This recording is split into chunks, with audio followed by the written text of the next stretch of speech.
Bismillahirrahmanirrahim. Assalamualaikum warahmatullahi wabarakatuh. Waalaikumsalam warahmatullahi Ustadz wabarakatuh. Hussein, Ustadz Abu Bakar, ikhwan akhwat rahimakumullah. Alhamdulillah ya, kita dapat bersama-sama kembali di acara Psikologi Keluarga yang mudah-mudahan mempersuasi kita semua menjadi sosok yang memang benar-benar dapat membuat ringan langkah dari anggota keluarga kita atau siapapun yang bersama-sama dengan kita. Tidak lupa salam salawat kita lantunkan untuk junjungan umat kekasih kita Muhammad Rasulullah Sallallahu Alaihi Wasallam beserta keluarga dan kerabatnya. Tentu saja mudah-mudahan kita dipertemukan dengan beliau di saat yang sangat kita rindukan di yaumil akhir. Ikhwan akhwat, Ustadz Hussein, Ustadz Abu Bakar dan beberapa sahabat-sahabat lain tentu berusaha untuk menjadikan acara psikologi keluarga ini menjadi bagian yang akan sangat bermanfaat untuk kita semua melalui kasus-kasus yang datang. Tetapi sebelumnya seperti biasa Ustadz, kita awali dengan membaca Ummul Kitab. A'udzu billahi minasy syaithanir rajim. Bismillahirrahmanirrahim.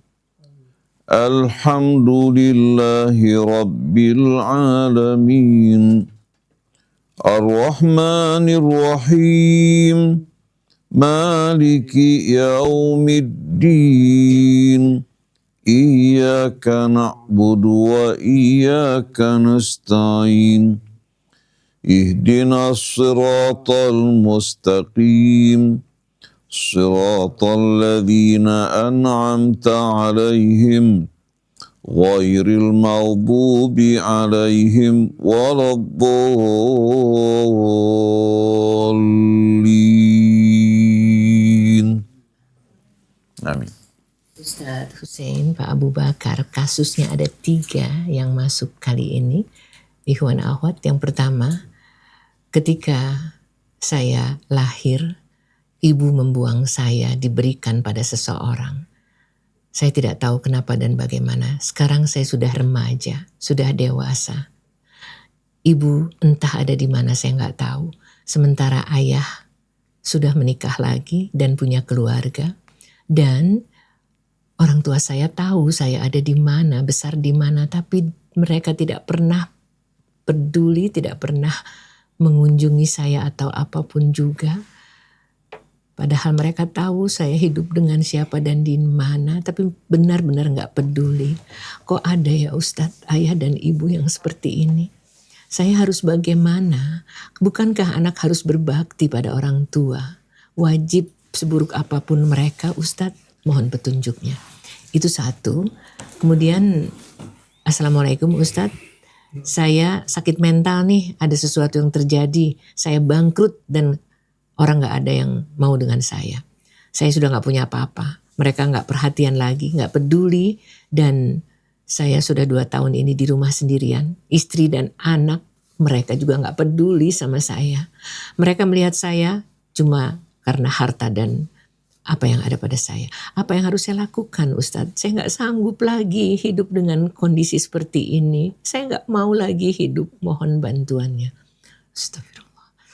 Yang terakhir Ustadz, izin minta nasihat melihat maraknya kasus perselingkuhan yang terjadi di kalangan public figure atau pejabat yang secara ekonomi mapan. Apakah dalam pandangan Islam melimpahnya materi dan tingginya jabatan jadi pemicu memfasilitasi syahwat seseorang jadi liar karena merasa memiliki segalanya? Atau ini merupakan bentuk istidraj atau jebakan kenikmatan akibat hilangnya rasa bersyukur? Mohon pencerahannya Ustadz. Korelasi antara fitnah, harta dan ketidaksetiaan ini, bagaimana kami bisa membentengi keluarga dari godaan duniawi tersebut? Masya Allah Ustadz. A'udzu billahi minasy syaithanir rajim. Bismillahirrahmanirrahim. Alhamdulillahi rabbil alamin. Hamdan katsiran tayyiban mubarakan fi kama yuhibbu rabbuna wa yarda. Allahumma shalli وسلم وبارك على عبدك ورسولك سيدنا ونبينا محمد وآله وصحبه وسلم تسليما كثيرا طيبا مباركا. سبحانك لا علم لنا إلا ما علمتنا إنك أنت العليم الحكيم. اللهم علمنا ما ينفعنا وانفعنا بما علمتنا. اللهم اهدنا سبل السلام وأخرجنا من الظلمات إلى النور واهدنا إلى صراطك المستقيم. ربنا زدنا علما وألحقنا بالصالحين. أما بعد. Ikhwan, akhwat yang dirahmati Allah. Allah subhanahu wa ta'ala telah melimpahkan nikmat yang tak terhingga atas kita semua. Kita bukan hanya berhutang kepada Allah dengan sebahagian hidup kita, tapi seluruh hidup kita merupakan manifestasi dari rahmat, kasih, dan sayang Allah subhanahu wa ta'ala. Tapi sayang, sungguh sayang, banyak manusia karena tidak menyadari bahwa dirinya merupakan manifestasi dari rahmat, kasih, sayang Allah subhanahu wa ta'ala. Dia terjerumus dalam keingkaran, hanyut bersama syahwat dan hawa nafsunya, menutupi akal sehatnya, akhirnya melakukan perbuatan-perbuatan yang merugikan dirinya.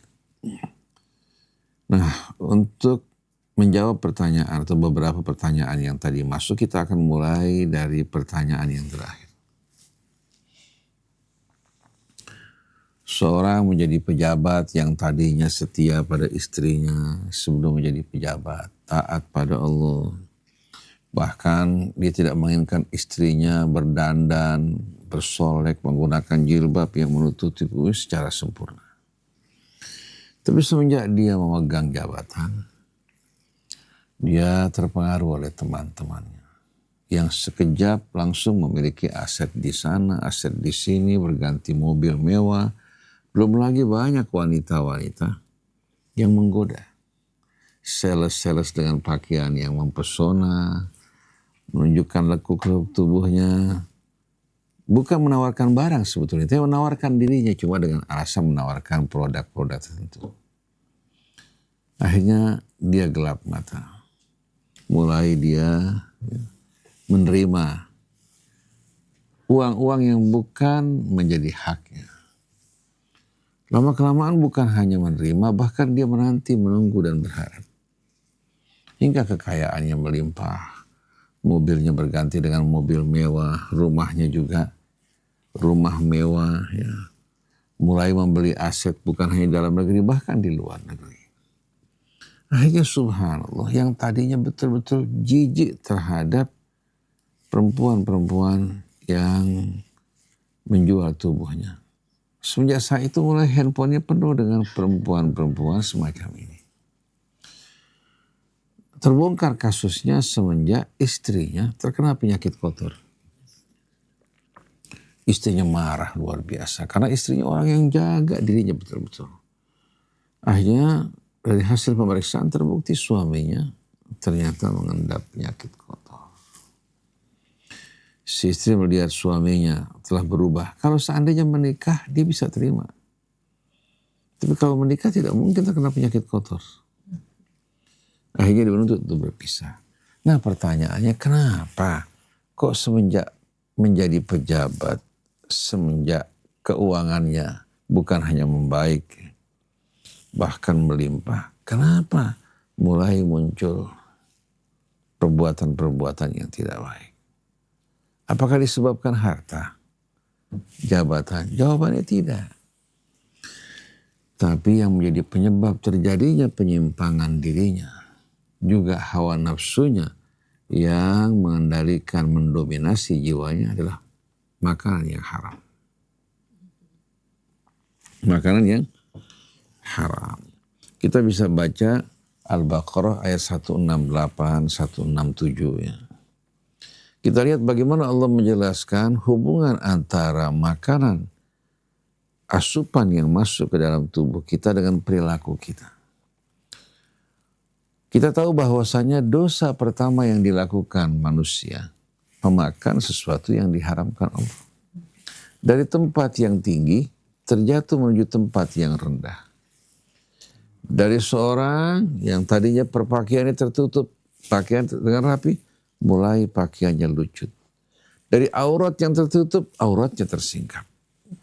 Ini yang dilakukan syaitan terhadap kakek nenek kita. Pengalaman ini merupakan pengalaman yang pahit yang harus diingat oleh setiap manusia. Bahwa makanan itu menimbulkan efek positif atau efek negatif tergantung makan kita. Kalau makannya halal, bukan dari sumber-sumber yang haram, jiwa condong juga kepada apa? Kepada hal yang baik. Tapi kalau makannya haram, walaupun seorang ulama, seorang kiai, walaupun hafal Al-Quran, makanan yang haram bisa membelokkan dirinya ke tempat-tempat yang haram. Nah, Allah berfirman dalam surat Al-Baqarah ayat 126, Ya ayyuhan nas kulu mimma fil ardi halalan tayyiba. Wahai manusia, makanlah ya, dari apa-apa yang terdapat di bumi yang halal dan thayyib. Halal artinya tidak termasuk dari apa yang diharamkan, baik pada zatnya seperti katakanlah babi, ya, atau katakan apa, darah, bangkai, dan apa yang diharamkan Allah. Atau zatnya halal, tapi untuk mendapatkannya haram. Kambing halal, begitu juga sapi halal, kerbau halal, ayam juga halal. Tapi kalau uang yang kita gunakan untuk membeli dari uang haram, maka makanan yang masuk ke dalam tubuh kita adalah makanan yang haram. Jadi makanlah dari bumi ini segala yang thayyib yang Allah anugerahkan bagi kalian. Kemudian Allah ingatkan, wala tattabi'u khutuwati syaitan, jangan sekali-kali kalian mengikuti langkah-langkah syaitan. Karena syaitan kalau menjerumuskan manusia, nggak bisa sekaligus, tapi step by step. Pertama disuruh makan yang haram, setelah itu mulai berani terhadap yang haram, mulai mencintai yang haram. Mulai kecanduan yang haram. Sedangkan yang halal tidak menarik. Dia melihat istrinya walaupun cantik, membosankan. Tapi ketemu wanita-wanita yang penuh dengan dempul di wajahnya, yang juga penuh dengan kotoran, tapi ternyata dia bergairah terhadap wanita seperti ini. Kenapa? Dari asupan yang masuk ke dalam tubuh kita. Jadi jangan kalian ikuti langkah-langkah syaitan, innahu lakum aduwwum mubin. Kemudian Allah jelaskan hubungan antara makanan yang haram dan perilaku kita. Innama ya'murukum bis-su'i wal fahsya wa an taqulu 'alallahi ma la ta'lamun. Sesungguhnya syaitan menganjurkan kalian makan yang haram. Ini apa? Untuk menjerumuskan kalian ke dalam apa? Perbuatan buruk dan perbuatan keji. Dan mendorong kalian untuk berbicara atas nama Allah hal-hal yang tidak benar. Akhirnya mulai menyelewengkan ayat Allah, menempatkan bukan pada tempatnya, memberikan fatwa yang tidak sesuai dengan syariat Allah, akibat dari makanan yang haram. Oleh karena itu pejabat-pejabat, baik itu anggota DPR, baik itu menteri, di saat mereka menghalalkan apa yang diharamkan Allah, menerima uang-uang yang tidak benar, atau ulama memberikan fatwa yang tidak benar karena keuntungan dunia, maka mulai saat itu perhatikan, pasti gaya hidupnya, cara hidupnya akan berubah. Oleh karena itu Allah ingatkan dalam suratul A'raf, qul la yastawil khabithu wa tayyib walau a'jabaka kathratul khabith fattaqullaha ya ulil albabi la'allakum tuflihun. Allah bilang, katakan tidak sama yang busuk dan yang baik. Walaupun yang busuk jumlahnya banyak, tidak sama dengan yang baik walaupun sedikit. Walaupun gaji kita, pendapatan kita sedikit dan pas-pasan, dibandingkan pendapatan yang haram bermiliar-miliar, yang baik itu yang sedikit, tapi halal. Maka bertakwalah kalian kepada Allah kalau kalian ingin beruntung. Jadi banyak kita jumpai kiai, ustadz, ulama, habib, ya, begitu masuk di area yang haram, mengkonsumsi yang haram, langsung jiwanya waliyadzubillah ternoda dan syaitan langsung mengendalikan dirinya. Tapi orang yang hidupnya bersih, menjaga kebersihan makanannya, Allah kasih mulutnya, pandangan matanya, pendengarannya, perilakunya ke arah yang baik. Dan subhanallah, baru nih, orang yang menjaga kebersihan hidupnya, dia lebih suka kumpul sama istrinya, sama anaknya. Dan di matanya istrinya tiap hari kecantikannya bertambah, tidak berkurang. Tapi kalau yang makan yang haram, waliyadzubillah, dari tadinya istri yang menawan menarik, lama-kelamaan pudar. Lihat perempuan-perempuan di tempat remang-remang yang penuh dengan debu dan kotoran, itu yang menggetarkan kalbunya. Dan saya bukan hanya asal ngomong. Ini terjadi pada salah seorang teman saya.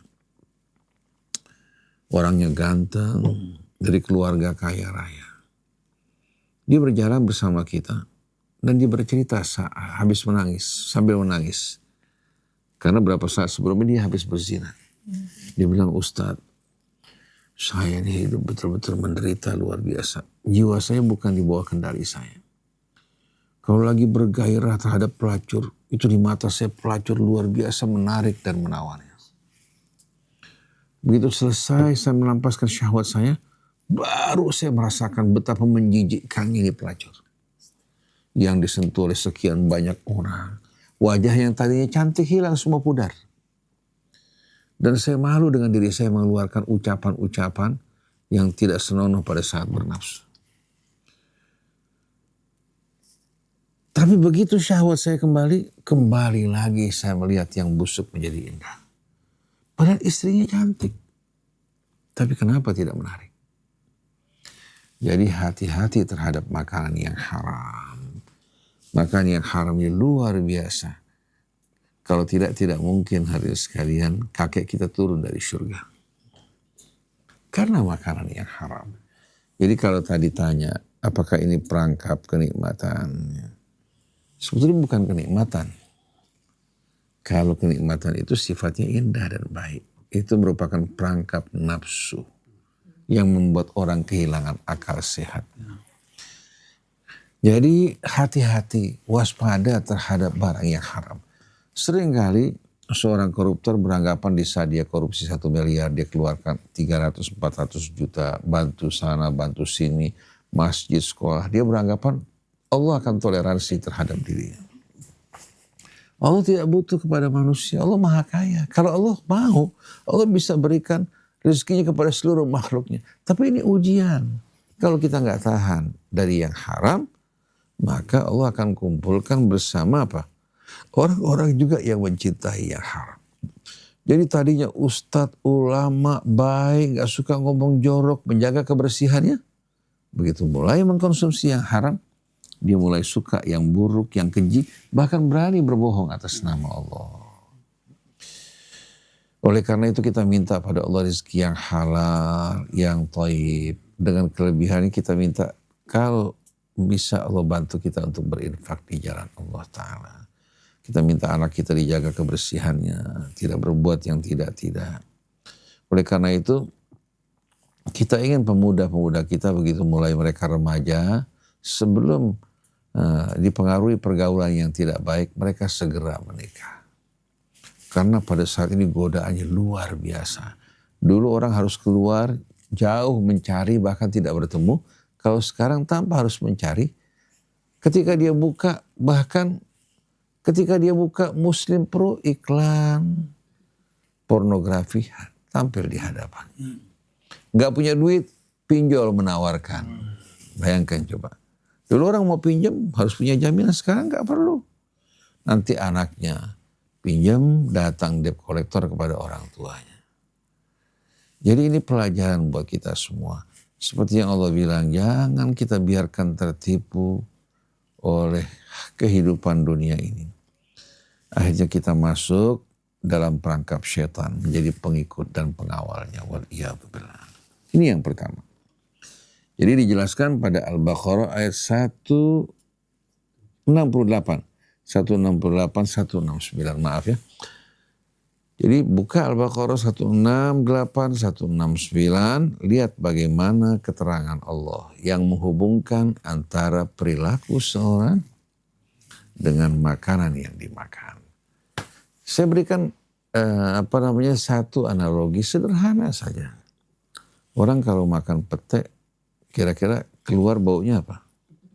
Mulutnya bau pete, kencingnya bau pete. Kalau makan daun kemangi, keluar juga bau kemangi kan. Jadi apa yang kita makan, itu yang akan keluar. Nah, pertanyaan yang kedua. Seorang laki-laki yang tadinya bekerja, menghasilkan, tahu-tahu dia mengalami kebangkrutan. Begitu dia bangkrut, yang tadinya istrinya memanja, merayu, ya, memberikan senyum, berbalik langsung memalingkan wajahnya. Yang diberikan hanyalah muka asam. Begitu juga anak-anaknya sewaktu menyaksikan orang tuanya dalam keadaan jompo tak berdaya, dia merasa kebutuhan dia pada ayahnya tidak ada. Ayah tidak mampu memberikan apa-apa, dianggap oleh mereka sebagai beban. Nah, kondisi keadaan seperti ini membuat si laki-laki putus asa dari kehidupan ini. Padahal Allah mengatakan, la yai'asu min rauhillah illal qaumul kafirun. Tidak ada yang putus asa dari rahmat Allah kecuali orang-orang yang ingkar. Di sini sebetulnya Bapak harus belajar. Istri Bapak ternyata tidak dapat menjadi istri yang layak buat Bapak. Mengingkari kebaikan Anda, meninggalkan Anda pada saat Anda dalam keadaan menderita. Anak Anda pun demikian. Oleh karena itu, jangan berputus asa. Rezeki yang pergi Allah kuasa untuk menggantikan, seperti Nabi Ayub yang sakit. Anaknya satu persatu dipanggil oleh Allah. Hartanya pun habis, Allah gantikan dia dengan harta yang lebih baik dan anak yang lebih banyak dari sebelum. Jangan berkecil hati. Tapi kita perlu ingatkan juga, Bapak dulu waktu jaya suka nggak menganiaya istri sama anak. Karena kalau Bapak menganiaya istri sama anak, ya, tapi Bapak mampu untuk memberikan nafkah mencukupi mereka, mereka masih bisa toleransi. Walaupun hati penuh kebencian, tapi mereka melihat Bapak masih menghasilkan. Tapi kalau Bapak dulu melakukan tindakan-tindakan yang tidak benar terhadap istri sama anak, kemudian Bapak bangkrut, tidak punya apa-apa, maka yang akan muncul di hati anak sama istri kebencian.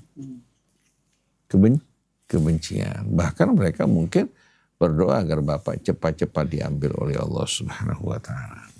Saya tidak tahu keadaan Bapak yang sebenarnya, tapi yang terbaik buat Bapak. Bapak sebentar lagi bersama saya kita semua akan meninggalkan dunia. Tinggalkan kesan yang harum dan baik. Yang busuk dipisahkan dari yang baik.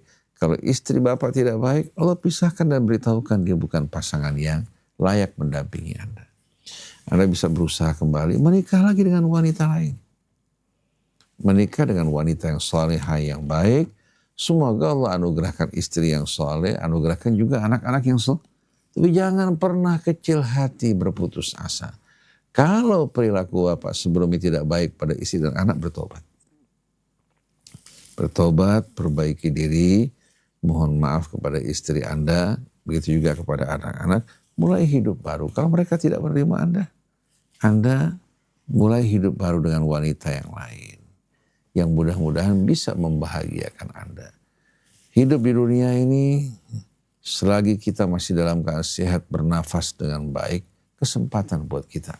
Begitu seorang meninggal dunia, baru dia menyesali kelalaian dia sebelumnya. Orang di saat terjepit putus asa, ada yang minta cepat-cepat mati. Tentu begitu terjadi perubahan, kembali sehat, bahkan rezekinya berkembang dengan pesat. Orang yang pernah mendengar harapan dia mengatakan, kamu udah siap mati ini sebagaimana permintaan kamu. Dia mengatakan tidak. Dulu itu kan dalam keadaan terjepit. Saya juga tidak sadar pada saat tersebut. Wa tilkal ayyamu dawiluha bainas. Begitulah hari kami putar di antara manusia, ada siang, ada malam. Mudah-mudahan ini menjadi cemeti pelajaran buat Bapak untuk sadar kembali kepada Allah, mempersiapkan bekal Anda, dan Anda dapat betul-betul memilih pasangan yang baik dengan akal sehat. Mudah-mudahan Allah berikan Anda juga karunia anak-anak yang baik. Dan terhadap anak-anak Bapak, Anda jangan mendoakan atau mengutuk mereka, tapi doakan agar mereka mendapatkan hidayah. Juga istri Bapak, doakan biar dapat hidayah. Agar seluruhnya selamat dalam ujian menuju akhirat ini. Dan masing-masing beruntung. Oleh karena itu orang yang hatinya bersih tidak menyimpan kebencian. Terhadap orang yang menzalimi dia pun dia mohon agar Allah berikan hidayah dan ampunan padanya. Karena hati kalau berisikan kebencian, sama dengan orang tinggal di rumah, membuka jendela yang ada kebun duri. Bayangkan coba, duri-duri penuh di sekeliling rumahnya. Pemandangan yang gelap. Tapi beda kalau orang hatinya bersih, ketika buka jendela berbagai macam aneka pohon, buah-buahan, aroma yang semerbak. Jadi tergantung hati kita. Hati kita ini yang membuat kita bahagia atau tidak bahagia. Ada orang di tengah-tengah kemewahan hidupnya menderita. Air matanya bercucuran. Bahkan putus asa. Tapi ada orang di tengah-tengah kehidupan sederhana dia menikmati kebahagiaan. Tidur dengan lelap, gak pakai obat. Makan nafsu setiap saat. Sampai orang iri. Kamu tiap saat nafsu aja. Alhamdulillah. Tengah malam, siang, kapan saja. Allah berikan saya nafsu. Tapi dia makan gak berlebihan menjaga kesehatan dirinya. Jadi jangan putus asa, lihat dunia dengan penuh harapan. Dan harapan Anda adalah Allah subhanahu wa ta'ala. Bukan usaha Anda. Anda berusaha tapi harapan Anda adalah Allah. Anda bekerja yang memberikan rezeki Allah. Anda beramal. Ya, hasilnya Allah subhanahu wa ta'ala berikan seperti Sayyidah Hajar. Nah akhir-akhir ini kita tahu lapangan pekerjaan semakin sulit. Daya beli masyarakat juga semakin berat. Harapan untuk keluar dari kemelut ini hanya doa menjauhkan maksiat agar apa yang dialami oleh masyarakat di Tapanuli akibat kerakusan para pejabat terhindar. Oleh karena itu kita jangan berdiam kalau ada pejabat yang tidak benar. Kita harus berani menegurnya, mengkritiknya atau minta agar dia dicopot. Nah, kemarin saya berharap mudah-mudahan Bapak Presiden kita mencopot Menhub kita nih. Menhub kita yang menjawab pertanyaan masyarakat apa sebabnya kayu-kayu gelondongan tersebut ya dipotong secara liar. Dia mengatakan bukan dipotong, itu terangkat. Ya. Akar-akarnya disebabkan karena apa? Karena banjir.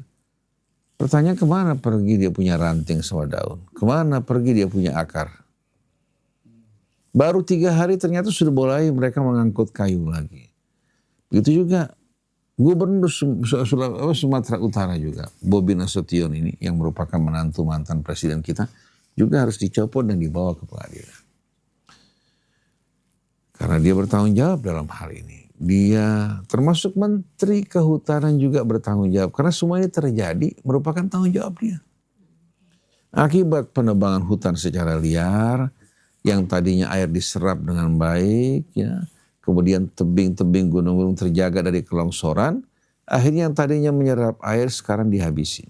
Tanah yang tadinya terikat oleh akar-akarnya, akhirnya terlepas menimbulkan bahaya longsor. Begitu juga akibat hutan ditebang suhu bumi meningkat. Kemudian kelembapan di atmosfer juga meningkat, mengakibatkan akhirnya apa? Begitu datang angin, terjadi bencana. Semua akibat ulah perbuatan tangan manusia yang tidak bertanggung jawab. Nah begitu juga rumah tangga kita ini. Rumah tangga kita kalau kita tidak menjaga pesan Allah atau memilih pasangan kita bukan pasangan yang taat pada Allah, yang melaksanakan perintahnya baik itu istri maupun suami, tunggu. Tidak lama kemudian suasana yang nampak bahagia akan berubah menjadi tangisan dan ratapan. Ada orang baru menikah 2 tahun. Tadinya luar biasa mereka mengadakan acara pernikahan yang wah dan besar-besaran. Si perempuan mengatakan saya beruntung mendapat suami begini, yang laki-laki juga begitu. Tidak lama kemudian ternyata apa? Terjadi pertengkaran yang berakhir menuju perceraian.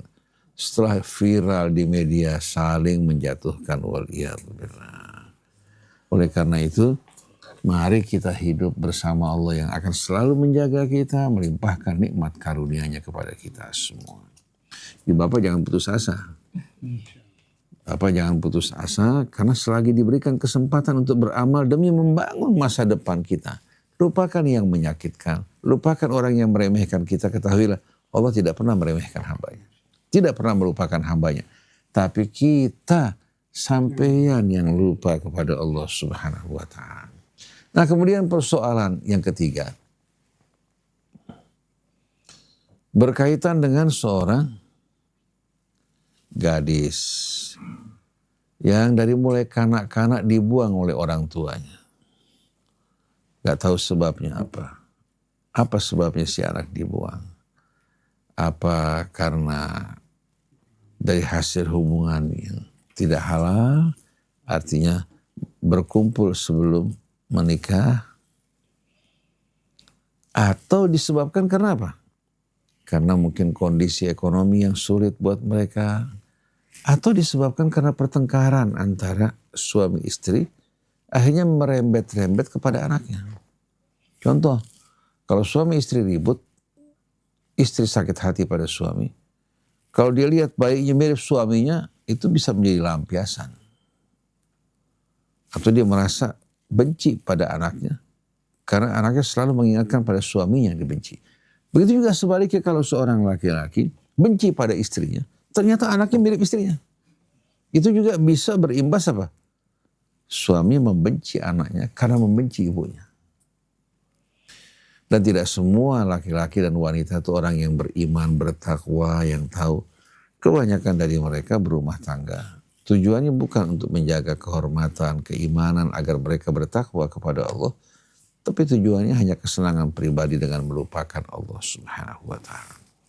Jadi kita nggak tahu pasti apa sebabnya anak ini diabaikan, dibuang, bahkan diserahkan kepada orang lain. Tetapi kita harus ingat, bagaimanapun dia mengabaikan kita, kita pernah berada dalam rahim ibu kita. Kita pernah membuat ibu kita menderita pada masa kehamilan, begitu juga pada masa kelahiran. Berat bagi seorang ibu.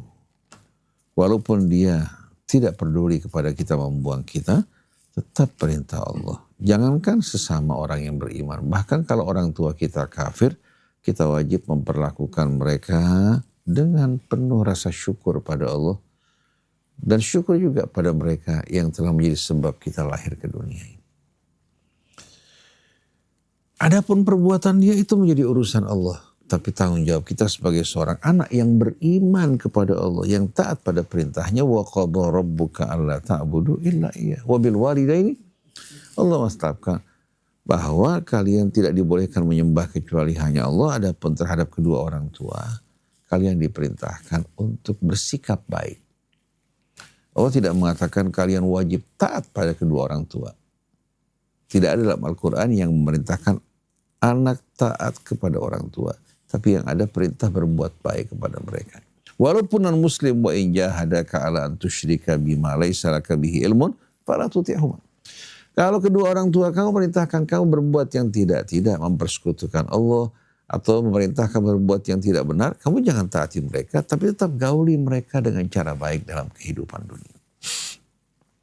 Jadi anak tetap bersyukur pada kebaikan orang tuanya walaupun kecil, walaupun orang tua tidak mensyukuri nikmat Allah Subhanahu wa ta'ala dengan kelahiran anaknya. Di sini yang membedakan antara yang beriman dan tak beriman. Orang yang beriman, baik pada saat senang maupun susah, lapang ataupun sempit, tetap dia jalan di atas keridhaan Allah, menjalankan perintahnya. Tapi perlu kita ingatkan, yang wajib dilakukan berbakti berbuat baik pada ayah ibu, bukan taat secara mutlak. Jadi kalau orang tua memerintahkan kita melakukan yang tidak benar, kita nggak wajib mentaati.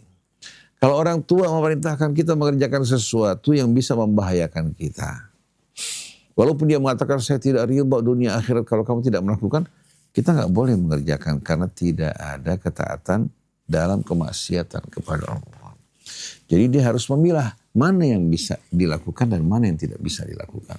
Kalau orang tua memerintahkan kita untuk melakukan sesuatu yang bakal mencelakakan, memberatkan diri kita, jangan. Ada orang tua minta meminjam uang pakai nama anaknya.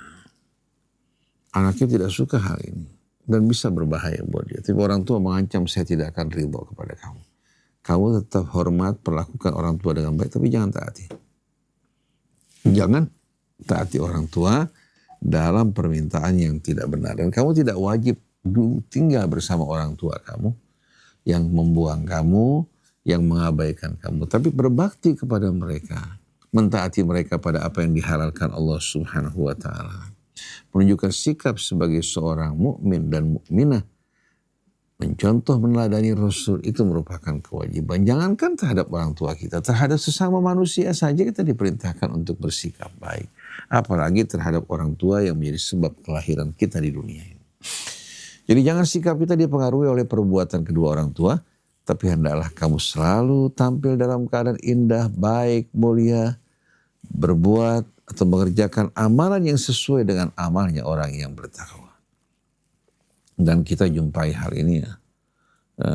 Banyak kejadian bahkan di negara Arab. Di negara Arab ada seorang pejabat tinggi negara. Dia rupanya menikah sebelum menjadi pejabat dengan orang biasa punya anak. Akhirnya bercerai, dia kawin dengan seorang wanita baru dari kalangan orang-orang di atas. Sampai jabatannya tinggi bahkan menjadi menteri. Sang anak dari ibu yang lama ini rindu ingin berjumpa dengan orang tuanya. Si anak datang kepada orang tuanya. Si orang tua mencampakkan dirinya bahkan tidak mengakui dia sebagai anaknya. Akhirnya si anak betul-betul merasakan terpukul luar biasa. Si orang tua ingkar pada anaknya. Tapi rupanya kasus ini tidak berakhir sampai di sana. Akhirnya mulai viral heboh waktu diadakan pemeriksaan DNA. Ternyata itu betul-betul anak. Akhirnya yang berkuasa langsung memecat dia dari jabatan menteri karena viral di luar. Pemerintah takut, malu mengangkat seorang menteri yang tidak mengakui anaknya. Akhirnya si orang tua tinggal di rumah. Ya. Di rumah apa? Yang betul-betul kecil, penuh penderitaan. Istrinya yang berasal dari keluarga yang terpandang meninggalkan dia. Akhirnya sang ibu yang pertama berkata pada anaknya, apapun yang dilakukan orang tua kamu, jangan pernah kamu berlaku tidak baik. Tunjukkan diri kamu sebagai seorang yang beriman yang taat pada Allah. Apalagi dia merupakan sebab kelahiran kamu. Dia dalam keadaan khilaf, lupa karena pengaruh syaitan. Akhirnya si anak tersebut tetap memperlakukan ayahnya dengan perlakuan yang baik dan mulia. Si ayah penuh penyesalan kalau mengingat kenangan-kenangan masa lampau. Jadi hidup ini sebetulnya untuk meraih kebahagiaan. Tidak harus wah, tidak harus wih.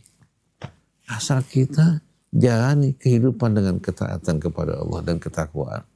Allah pasti akan membuka rezeki kita, memberikan jalan keluar. Wa man yattaqillah yaj'al lahu makhraja wa yarzuqhu min haitsu la yahtasib. Jadi ananda kita yang bertanya, tetap kamu menjadi manusia yang baik, yang mulia, berperilaku sesuai dengan kepribadian kamu, bukan menjadi reaksi negatif dari perbuatan negatif yang dilakukan orang lain. Dalam sebuah riwayat, walaupun sanad hadis ini tidak kuat, diriwayatkan dari Nabi kita, beliau bersabda, la takunu imma'ah, jangan kalian pelin-pelan. Ketemu sama siapa saja, dia mengatakan saya bersama kamu. Dia berwarna sesuai dengan warna tempat yang ditempati. Mirip dengan bunglon. Orang Arab bilang namanya hirba. Yatalawwanu bilaunil ina, berubah-ubah warnanya tergantung apa? Warna bejana tempat dia. Wala in ahsanan nas ahsantum, orang baik kamu ikut baik. Wa in asa'u asa'tum, orang buruk kalian juga ikut buruk. Itu namanya pelin-pelan. Walakin wattidu anfusakum, tapi teguhkan diri kalian, in ahsanan nas antuhsin. Kalau orang berbuat baik kamu lebih baik lagi. Wa in asa'u alla tadlimu, kalau mereka berbuat buruk jangan kamu berbuat zalim. Dulu orang tua kamu berbuat zalim pada kamu jangan berbuat kezaliman. Kamu yang hidup menghadapi cobaan ini, kalau kamu lakukan perbuatan baik mulia di mata Allah menjadi wanita mulia. Begitu juga akan mendapatkan selawat dari malaikatnya, selawat dari makhluk-makhluk Allah Subhanahu wa ta'ala. Nah, mudah-mudahan kita tetap bersikap mulia baik terhadap orang yang baik pada kita, lebih utama lagi terhadap orang yang berbuat buruk, sebagaimana pesan Allah, khudil afwa wa'mur bil urfi wa'arid 'anil jahilin. Kamu ambil sikap memberikan maaf, ajak orang pada kebaikan, dan berpalinglah dari orang-orang bodoh. Itu yang terindah dalam hidup. Daripada menyimpan kebencian yang membuat hidup kita gelap, hendaknya kita simpan hal-hal yang membuat kita mudah tersenyum, tertawa, gembira. Itu merupakan nikmat Allah yang tidak harus kita beli. Pergi ke Hong Kong atau ke Singapura, tidak. Dengan mengucapkan salam, dengan senyum, kita membahagiakan orang, Allah berikan kebahagiaan yang lebih indah lagi. Mudah-mudahan bermanfaat.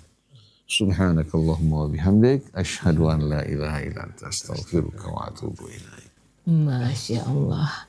3 kasus semuanya mempersuasi kita, tetapi yang jelas, ikhwan akhwat, karena ayah bundalah kita ada. Berbakti kepada ayah dan bunda adalah sesuatu yang tidak bisa kita abaikan. Dan apalagi ya kira-kira yang dapat kita petik, yang bisa kita ambil dari kasus ini, kita dengar dengan telinga jiwa kita juga apa yang disampaikan oleh Ustadz Abu Bakar. Silakan. Bismillahirrahmanirrahim. Assalamualaikum warahmatullahi wabarakatuh. Waalaikumsalam warahmatullahi wabarakatuh. Alhamdulillah. Kita senantiasa bersyukur kepada Allah. Senantiasa menunggu nikmatnya Allah berikan. Selalu kita menanti apa yang diberikan, apa yang kita akan dapat dari Allah. Ketika kita mendapatkan sesuatu nikmat yang besar, kita akan mendapatkan syukur, bersyukur kepada Allah. Hati ini akan lebih tentram ketika kita benar-benar bersyukur kepada Allah. Senantiasa menanti, menunggu nikmat yang akan datang, itu adalah penantian yang luar biasa. Ketika seorang masih kecil, dia dibuang ataupun dikasihkan ke orang lain, dia tidak tahu apa sebabnya. Dia tidak mengerti apa sebabnya saya diberikan ke orang lain. Ketika dia tidak mengetahui apa sebabnya, ya dia hidup dengan ketentuan-ketentuan yang terjadi pada dirinya. Waktu berlalu sehingga anak ini sudah masuk kepada remaja. Ketika remaja, dia kaget bahwa saya ini bukan anaknya. Saya ini bukan anaknya. Oh, ayah saya si fulan. Mana ibunya? Dia tidak tahu. Dia bingung mencari ibunya, tapi dia nggak dapat. Dia mendapatkan ayahnya, tapi ayahnya ini tidak mau ketemu sama dirinya. Tapi dia tahu bahwa ayahnya ada di sini. Apa yang terjadi? Apa yang terjadi ketika anak itu dengan tegas bahwa saya itu siapa, bagaimana, apa yang terjadi pada diri saya. Orang tuanya sudah menikah, sudah berkeluarga, tapi dia nggak tahu, dia bingung. Kebingungan ini bukan pada dirinya. Jika kita memperhatikan perjalanan dirinya, bahwa dari kecil sampai remaja, dia berada di mana? Dengan seseorang. Dia berada sama seseorang. Siapa orang itu? Nah, itu yang memelihara dirinya. Kita berbelas kasihan, kita berhutang budi kepada mereka yang memelihara kita. Dan dia menjadikan diri kita sebagai anaknya. Namun Bukan anak yang sebenarnya, anak angkat. Bagaimana kita harus mentaatinya? Kita taat seperti bagaimana dia menyampaikan kebaikan-kebaikan pada diri kita. Kita taati dia, kita bahagiakan dirinya yang telah membahagiakan dirinya. Ini yang menjadikan kepentingan. Oh, orang tua bagaimana? Kita taat. Ketika kita bertemu ya kita senyumkan, kita katakan yang baik, kita memberikan yang... Tapi dia nggak mau ketemu. Dia tidak mau ketemu. Ya kalau dia nggak mau ketemu, kita tetap taat. Apa yang bisa kita berikan, apa yang bisa kita sampaikan, ada kata-kata yang baik, itu yang kita sampaikan. Sehingga kita menjadi anak angkat karena ibu bapak kita. Apa yang terjadi? Kita nggak tahu. Apa yang terjadi itu bukan urusan saya. Yang penting saya sekarang sudah diangkat dan saya sudah menerima. Karena ketika kita diberikan kepada seseorang, di saat itu kita nggak tahu, kita kecil-kecil atau besar, kita tahu ibu bapak saya ini, ternyata bukan. Ya kita katakan ini ibu bapak saya meskipun anak angkat. Tapi ibu bapaknya kemana? Nggak tahu. Bapaknya tahu, ibunya nggak tahu. Nah yang paling penting di sini sama ibu bapak kita tetap sayang. Dan yang memelihara kita, ya kita sayang. Ketika itu terjadi bahwa diri kita ini bersih. Kita tidak terjadi sesuatu yang menyakitkan. Kita bersih. Kita bersih dari mana? Dari perbuatan-perbuatan mereka. Walaupun perbuatan mereka tidak baik, kita bersih. Walaupun perbuatan mereka yang menyakitkan, kita bersih. Karena kita dididik, diangkat menjadi yang baik. Kembali kepada diri kita. Kita fokuskan pada diri kita. Bahwa kita adalah anak yang baik. Jadi kita fokuskan pada diri kita bahwa kita menjadi anak yang baik. Enggak pernah terpikirkan bahwa ayah saya begini, ayah saya begitu. Tidak. Ibu saya juga nakal dan sebagainya. Tidak. Itu tidak akan ada pada diri saya. Saya adalah diri saya. Katakan bahwa saya adalah diri saya. Yang saya sekarang dipiara dengan kebaikan-kebaikan. Oleh siapa? Oleh ibu angkat, oleh bapak angkat. Kita tetap sayang sama ibu angkat kita dan bapak angkat kita. Kita tetap sayang. Dan sama orang tua pun tetap sayang. Sebagaimana yang tadi sudah dijelaskan sama Ustadz Husin. Bagaimana kita pun terjadi tetap sayang. Insya Allah. Dan yang kedua, putus asa, menyerah, kecewa, nggak tahu apa yang terjadi. Karena kehidupannya dia pada saat lagi marak, lagi besar, mereka pada datang, mereka mengunjungi, mereka sayang sama kita. Mereka datang, mereka berkata, menyayang kita, menghargai kita, melakukan segala sesuatunya. Tapi bukan yang sebenarnya. Apa yang terjadi? Kenapa kok nggak yang sebenarnya mereka melakukan itu? Karena kita melakukan kepada mereka pun tidak sebenarnya. Karena kita melakukan segala sesuatunya pada mereka, tidak sebenarnya. Kita punya harta, punya bahagian, dan punya segalanya. Kita bagikan, kita berikan untuk mendapatkan penghargaan. Untuk mendapatkan penghargaan. Ketika penghargaan itu nggak ada, ya lepas.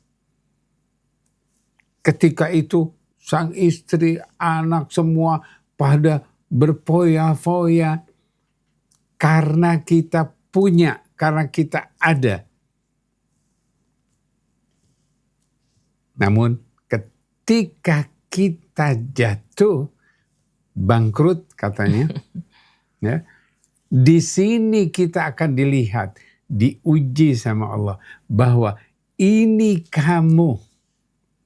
Apa sebabnya kok kita bisa seperti itu? Perhatikan, kebangkrutan kita karena apa? Karena ada sesuatu yang tidak benar. Kita tidak pernah melakukan hal yang baik. Jadi perjalanan itu pun tidak baik. Karena kita melakukan, karena kita punya banyak, kita berikan, kita bukan karena diri kita, tapi karena untuk harta, untuk dihargai, karena kita tidak baik. Kembali kepada diri kita, bahwa kita saat itu diambil semuanya. Semuanya diambil, diberikan, dibuang.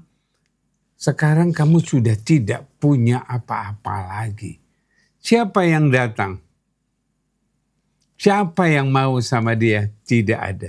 Semuanya pada pergi. Semuanya pada melengos ketika ketemu. Oh iya, oh iya. Bagaimana perasaan kita? Kita anggap siapa diri mereka? Kalau kita yakinkan itu mereka, bukan saya. Kalau kamu yakinkan bahwa itu mereka, bukan saya yakinkan bahwa saya adalah diri saya yang benar, yang besar, yang kuat. Kalau kita meyakinkan pada diri kita bahwa saya yang kuat, saya yang besar, saya yang menghargai diri saya, bukan orang lain menghargai. Kalau kita menghargai diri kita sendiri, yakinkan orang lain akan sayang sama kita, akan menghargai diri kita. Kalau kita benar-benar mengendalikan diri kita, maka orang lain akan mengendalikan diri. Karena diri kita ini punyanya siapa? Punya saya, karena Allah. Karena diri kita ini milik siapa? Milik saya, bukan milik mereka, bukan punya mereka, bukan permintaan mereka, bukan semuanya dari mereka. Karena saya adalah saya. Katakan pada diri bahwa saya adalah saya, yakinkan bahwa saya adalah besar. Dan yakin bahwa perbuatan-perbuatan yang kemarin, yang lalu, yang tidak benar, kita katakan semuanya tidak pernah terjadi. Dan kejatuhan kita, bangkrutnya kita bukan permasalahan. Katakan itu tidak pernah terjadi.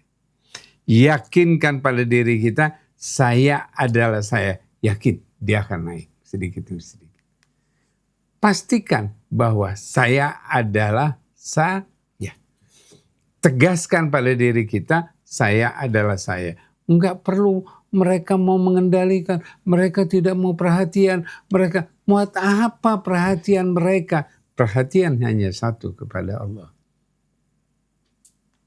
Kalau kita perhatikan kepada Allah, yakinkan bahwa mereka semua akan mengikuti.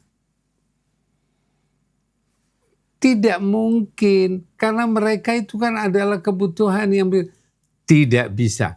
Bahwa Allah yang mengendalikan diri kita. Maka kita katakan, saya adalah saya. Yakinkan. Insya Allah kita akan berjalan dengan baik. pastikan, insya Allah kita akan berjalan dengan baik. Dan yang ketiga, penyelewengan. Sesuatu yang harganya murah. Menjadi pejabat, dia menyeleweng.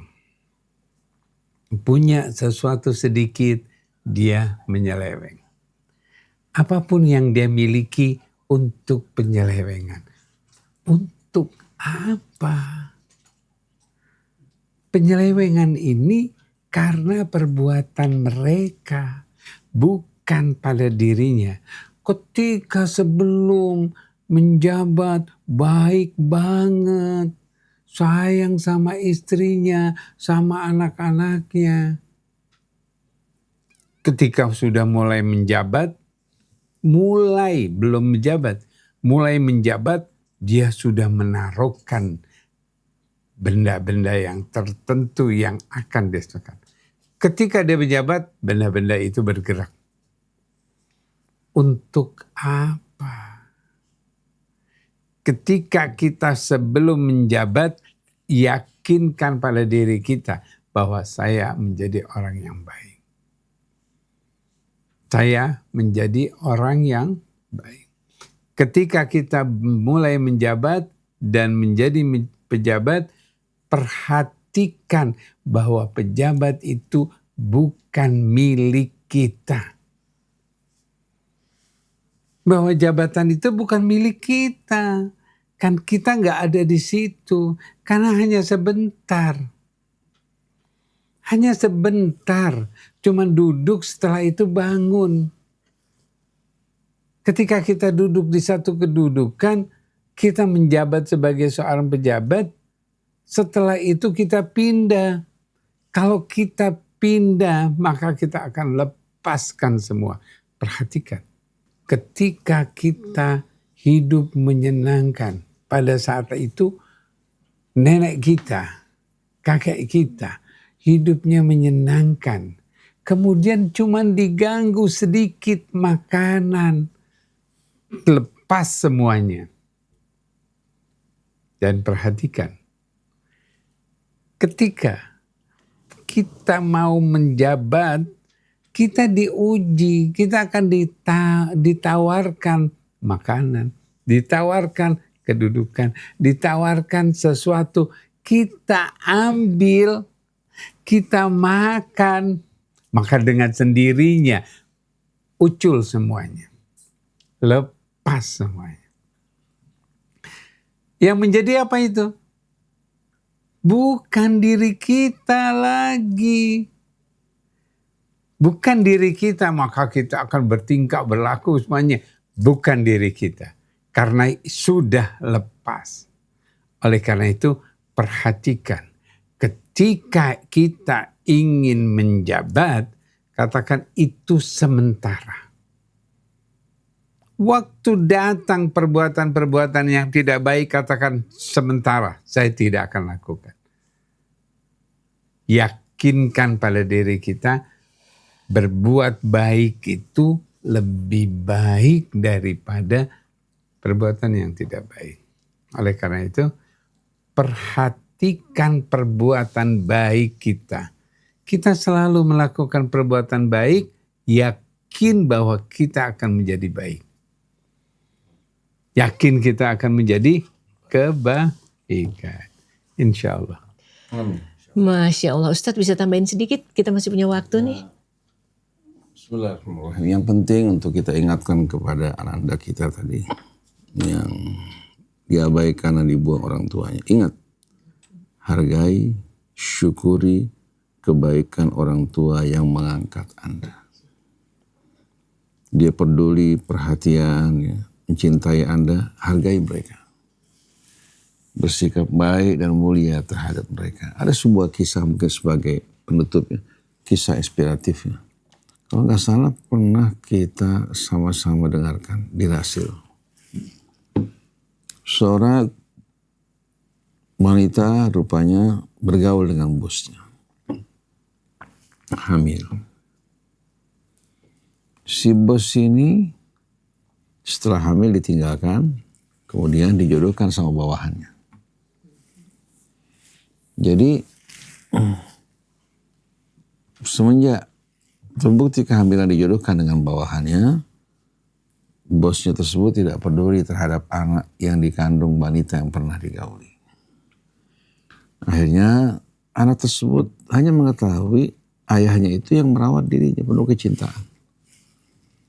Sampai si ibu mendekati ajal, si ibu bilang sama anak perempuannya. Anak perempuannya sudah menikah. Yang menikahkan ayah angkatnya. Gimana Ustadz? Saya menikah, yang menikahkan saya bukan ayah kandung saya. Karena ibu saya bercerita sebelum ajal bahwa ini bukan ayah kamu sebetulnya fulan. Lalu dia bingung, bagaimana keadaan saya? Saya bilang kamu gak berdosa. Ayah angkat kamu mencintai kamu melebihi orang tua biologismu. Lu perlu gak saya berbicara kepada orang tua kandung saya atau bapak biologis saya? Saya bilang tidak perlu. Dia gak mengakui kamu. Ya. Dia juga tidak sama sekali peduli terhadap kamu, mungkin karena takut sama istrinya. Kalau kamu datang, menjumpainya mengatakan bahwa saya anak kamu, bisa-bisa ini menjadi skandal buat dia. Dia tumpahkan kebenciannya terhadap kamu. Jadi sebaiknya syukuri nikmat Allah. Hargai orang tua yang mengangkat kamu. Kalau perlu kamu tidak perlu bercerita padanya bahwa kamu tahu dia bukan ayahnya. Hormati dia, hargai dia, muliakan dia. Adapun orang tua yang tidak memperdulikan kamu, dia lebih suka mencari aman buat dirinya. Padahal kamu merupakan buah perbuatan dosanya. Kamu tidak perlu bertanya atau mohon untuk diakui sebagai anaknya. Mungkin perbuatan kamu akan menyakiti ayah yang mengangkat kamu. Jadi syukuri nikmat Allah. Alhamdulillah kamu dirawat oleh seorang laki-laki yang bukan bapak biologis kamu, tapi begitu mencintai kamu. Ini merupakan nikmat Allah. Berapa banyak anak-anak yang dibuang di kantong dari hasil hubungan yang tidak baik, bergeletakan di jalan. Manusia-manusia sudah kehilangan rasa rahmatnya, hanya mementingkan egonya. Nah kamu alhamdulillah mendapatkan tempat yang baik dan mulia. Dan insya Allah pernikahan kamu tidak ada masalah apa-apa. Karena dalam mazhab Malik pun ada yang namanya wali bil kafalah. Walaupun bukan bapak biologis, tapi dia merawat semenjak kanak-kanak. Dia lebih mencintai, peduli terhadap anak yang dirawat. Nah mudah-mudahan hari ini menjadi pelajaran buat kita, hargai orang-orang yang berbuat kebaikan pada kita, yang merawat kita. Jangan kita lupakan. Seorang yang mensyukuri kebaikan dan rahmat yang Allah berikan, Allah Subhanahu wa Ta'ala akan lipat gandakan balasannya di dunia maupun di hari akhir. Subhanakallahumma wa bihamdik, asyhadu an la ilaha illa anta, astaghfiruka wa atubu ilaik. Wassalamualaikum warahmatullahi wabarakatuh. Waalaikumsalam warahmatullahi wabarakatuh. Terima kasih Ustadz Hussein, Ustadz Abu Bakar, dan Ikhwan Akhwat. Andai ada yang ingin ditanyakan terkait dengan perjalanan hidup yang memerlukan pencerahan, bisa kirim WA ke 08111999720. Sekali lagi 08111999720. Terima kasih Ustadz. Billahi taufiq wal hidayah. Wassalamualaikum warahmatullahi wabarakatuh.